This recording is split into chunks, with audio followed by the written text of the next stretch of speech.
This is a production of World Video Bible School. To God be the glory.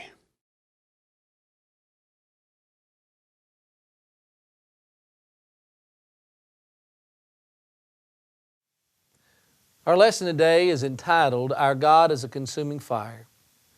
A congregation was plagued by neglect and apathy, absenteeism, retreat, and the real threat of apostasy. Some of them were desiring the more comfortable life that they had had to come to Christ, and this desire threatened their very relationship with God.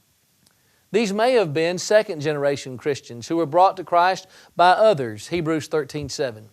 And if that's true, these brethren would have been challenged by the fact that they had inherited their faith rather than discovered it on their own.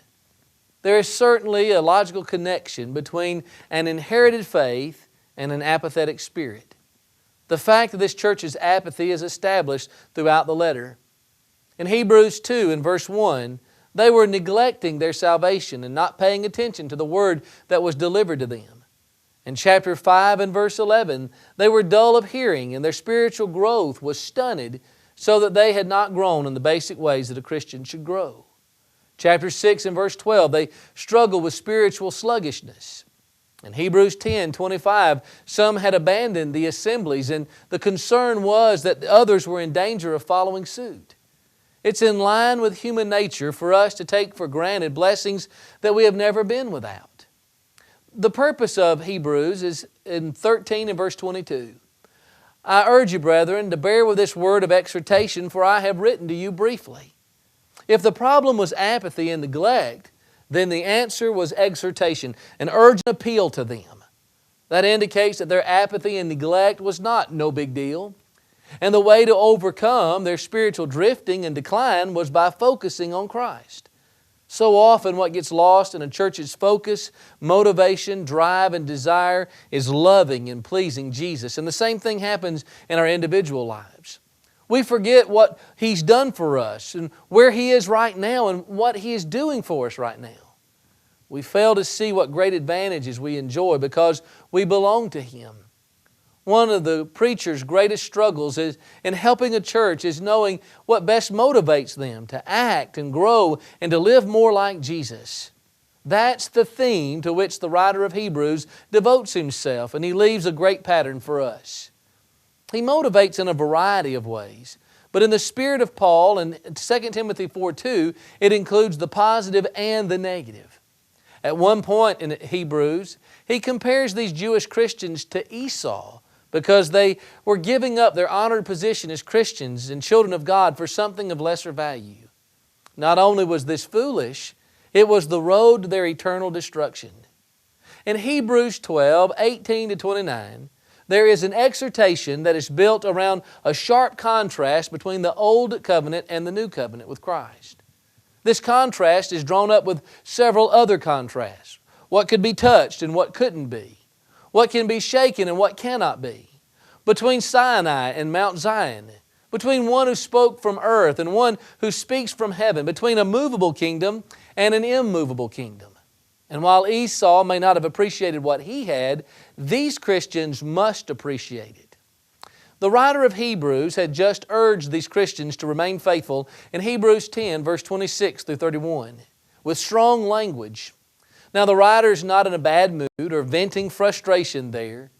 His warning is the product of his concern that these Christians stay with Christ and not neglect their salvation. Hebrews 2, 1-4. Our text reveals some things about our God. I want you to notice with me Hebrews 2, 18-29. But even before that, I want us to notice some things by way of observation.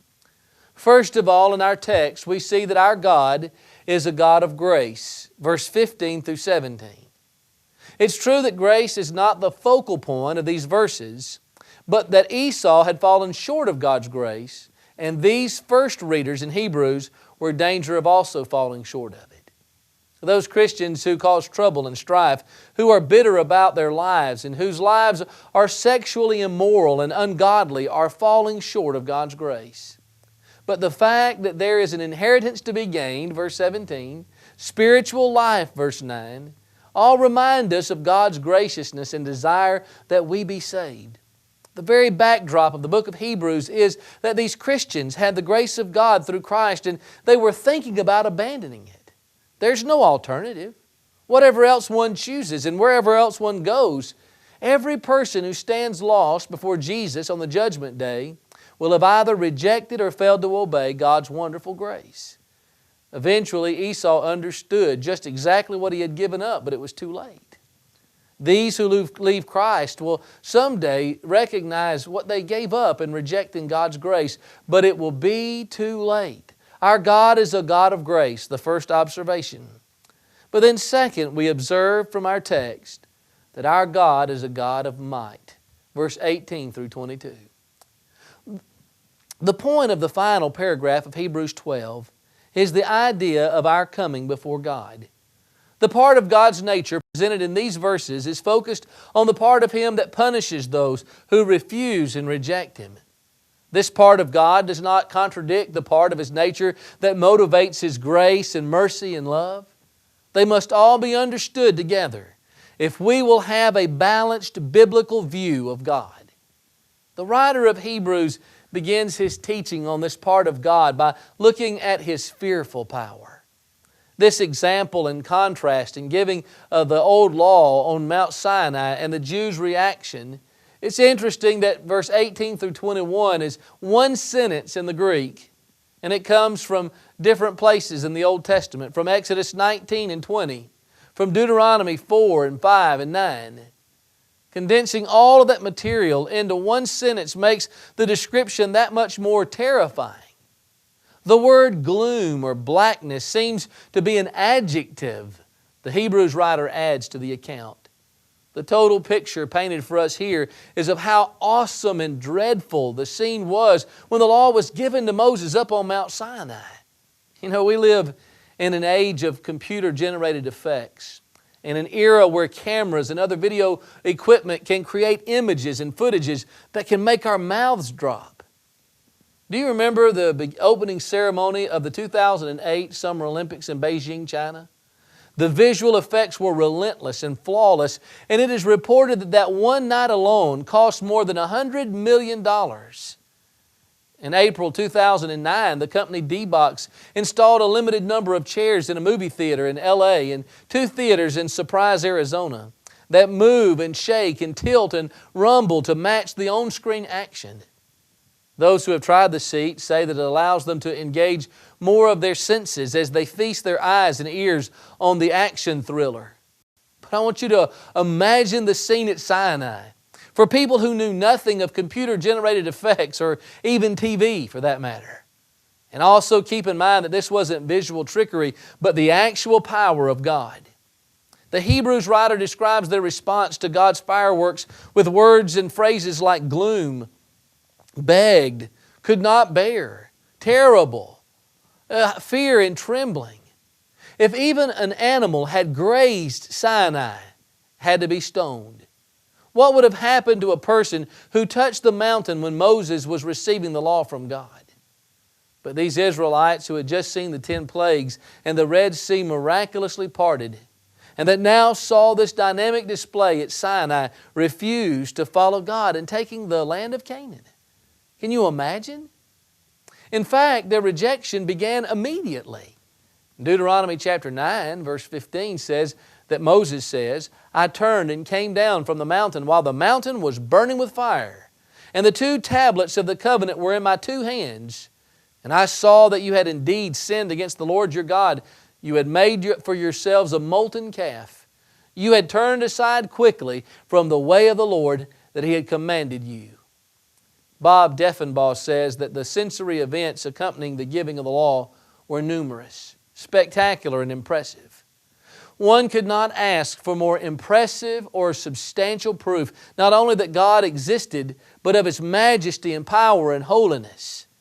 In spite of their immediate impact on the Israelites, these awesome manifestations of God's power and holiness did not produce faith or obedience. The writer of Hebrews reminds those Jewish readers of what happened to those who hardened their hearts against God, who refused to follow Moses' prophetic instructions.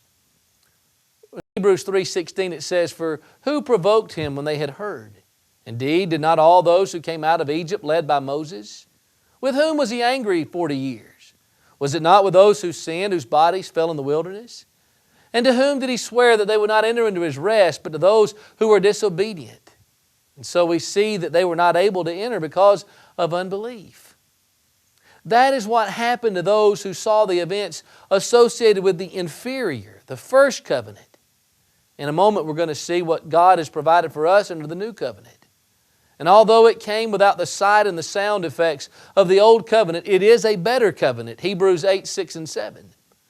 But don't lose sight of the fact that the power and the might of God was in full display in the initiation of both covenants. That might is a comfort to those who stay with God, but it's a warning to those who fall away from Him. Our God, third, according to this text, is a God of judgment. Verse 23 through 27. The way the contrast begins in these verses is to draw a sharp distinction between the fear and gloom that accompanied the beginning of the first covenant and the happiness and the festivity of Christianity. No fewer than 9 specific facts are brought up in verses 22 through 24, Old Testament things that are in some way better in the New Testament. First, Mount Zion in the Old Testament was the place where Israel met together. The Mount Zion of the New Testament is the church, 1 Peter 2, 6. Second, the physical city of Jerusalem was the most special place on earth in the Old Testament, but this new Jerusalem is where God dwells, Revelation 3 and verse 12. Third, as powerful as the angels were in various Old Testament roles, they minister to us, Christians, today, Hebrews 1:14. Fourth, whatever firstborn privileges those in the Old Testament enjoyed on earth cannot compare to our blessings in Christ, Ephesians 1:3. Fifth, God's judgment and the spirituals of the righteous dead are perfected because of Christ's death, burial, and resurrection, 1 Corinthians 15, 17 through 19. Sixth, Moses was the mediator of the first covenant, and he cannot compare with the sinless Christ, 1 Timothy 2, 5. Next, the blood of Christ is superior to all other blood, in this case because it calls for pardon rather than payback. Because we live after the day of Pentecost, we also live under the covenant that these Christians lived under. God's role as judge is mentioned in verse 24, and then judgment language is used in verse 25 through 27. Notice the words escape, warned, shaking heaven and earth.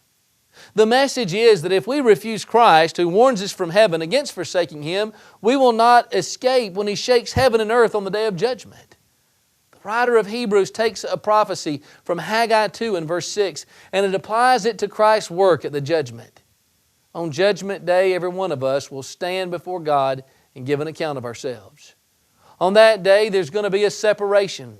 Matthew chapter 25, verse 32 and 33. We'll be divided, we'll see, as that passage indicates to us. And so as we look and see this particular instance, we see the Syrian goats. They were those which were usually black, and the sheep were white, so that even at dusk the shepherd would separate them with amazing accuracy. But on that day, pronouncements will be spoken. Notice the contrast between the left side and the right side in Matthew 25, 34 and 41. To those on the right, He says, come. To those on the left, He says, depart. On the right, come, you blessed of my Father. On the left, you accursed ones.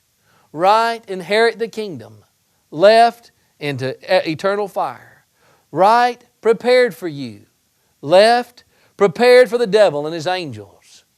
And there's going to be several reactions to these pronouncements.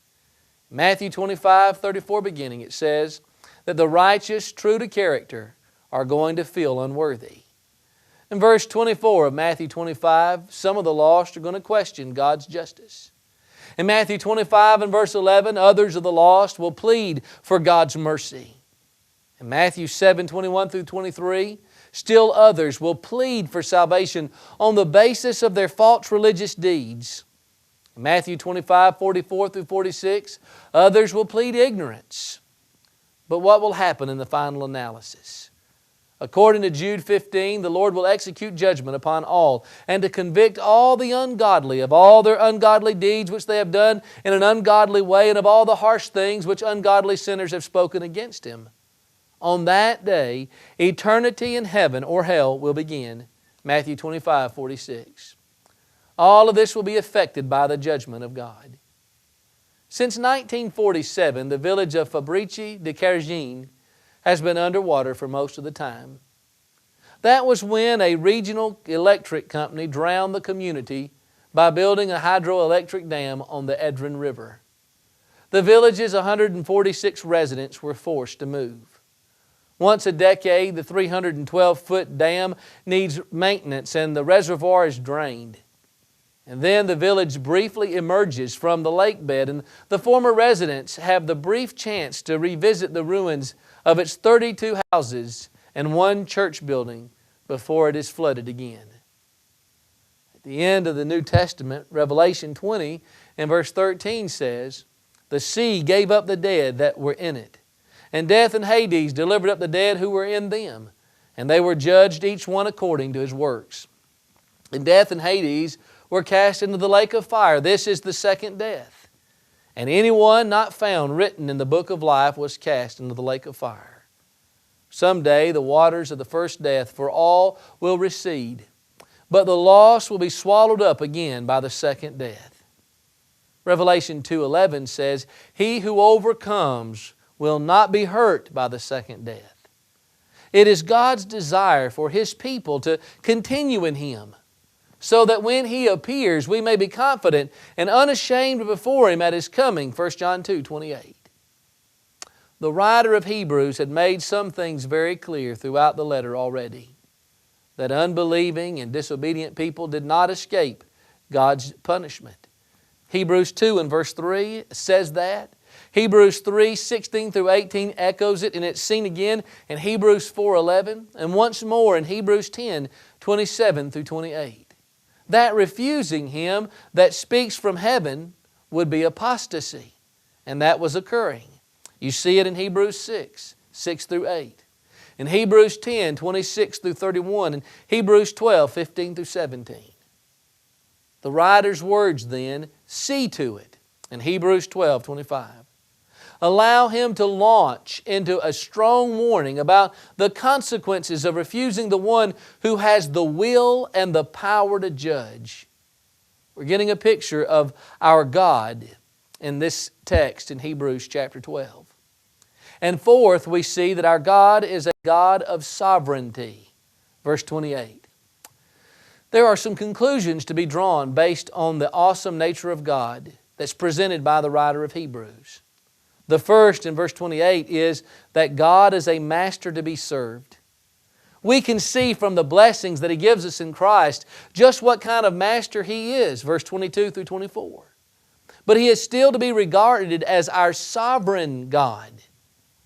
A gospel preacher named Frank Chester has said that God is subject to no one and answers to no one. God does as He pleases, only as He pleases, and always as He pleases. All the revolts of God's creatures combined, beginning with the devil and his angels until time shall be no more, has less effect upon the eternal and unassailable throne of God than has the spray of the oceans upon the towering rocks. But look at what this supreme power and unrivaled authority means for Christians. It means He is the author and the designer of the kingdom. And so it will stand forever, Daniel 2:44. It cannot be shaken. When we remain loyal to Christ and to His church, we have a king. We have fellow citizens. And we have a law which brings order and peace to our lives. The church historian Everett Ferguson says that the kingdom of God refers to His majesty and activity more often than to His people. The concept or symbol indicates that God is at work, ruling and accomplishing His purposes. The kingdom's active, not static. But God's rule does involve a people. God creates a people and seeks a people over whom to exercise His rule. We, the people, have received this unshakable kingdom that will continue to exist when the heavens and the earths and the cities and the temples are all removed, are shaken and destroyed.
which is a liturgical word meaning to worship or to serve. And while I believe that the writer has more in mind than only worship, I believe worship is very much included in offering acceptable service. But the idea is broader, that all of our life, not just our worship, should be lived as faithfully as those Old Testament heroes of faith and as Jesus lived in Hebrews 11 and 12. And then there's reverence, pious respect. Hebrews 11:7 says that's what moved Noah to build the ark. And it's what moved Christ to cry out to God for help in Hebrews 5:7. And it's what must move us to serve our God in Hebrews 12:28. And then there's awe. Fundamentally, the idea is of timid apprehension of danger, while fear, phobos, is a terror that seizes us when the danger appears. Vincent illustrates it this way. A primitive forest has an undefined sense of possible danger around us, and it makes our heart beat quickly at every rustle of a leaf. This is awe. But when the voice and the tread of wild beasts are distinctly heard close at hand, then the awe becomes fear. We recognize the greatness and the superiority of our God. It drives us to become a part of His kingdom, to worship and to serve Him with the fullest sense of appreciation and awareness of who God is. But finally, we see in verse 29 that God is a God of justice. The Hebrews writer closes the discussion by looking at Deuteronomy 4:24. It's interesting that he includes himself in the warning, not your God, but our God is a consuming fire. Fire is always associated with God's presence, but especially in scenes of judgment. Those who are eternally lost will be punished with God's eternal fire. Remember, this writer's not blowing off steam. He's not fed up with his brethren. This is part of his inspired overall approach of exhorting and teaching them to keep them faithful. He wants his brethren saved, but that means he wants them aware of how high the stakes are. He is deeply concerned over a church plagued by apathy and neglect, apostasy and immorality. A church filled with those on the verge of abandoning Christ for something worse than a dead-end street. It's a broad road. He did not want them to be on the receiving end of God's consuming fire. I find the writer's strategy very interesting and wise. This text is a stern warning for these Christians to wake up and to cling to the Lord in lieu of God's wrath. But as is His custom throughout the letter, He follows up the warning with positive words of instruction and encouragement. Why do we preach about this side of God as justice, wrath, and terror? It should be because of our deep love for people. We know that these aspects of God's character exist, and they will be manifested in the judgment. And so as we think about our God, we see Him as He has been described in Hebrews 12:18-29.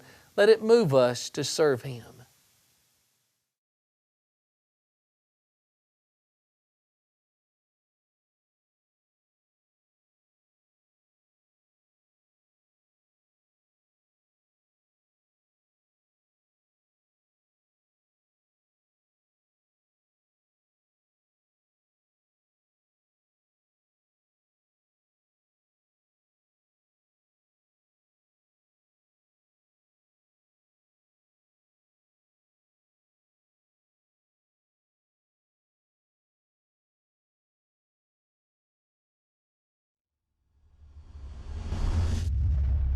This is a production of World Video Bible School.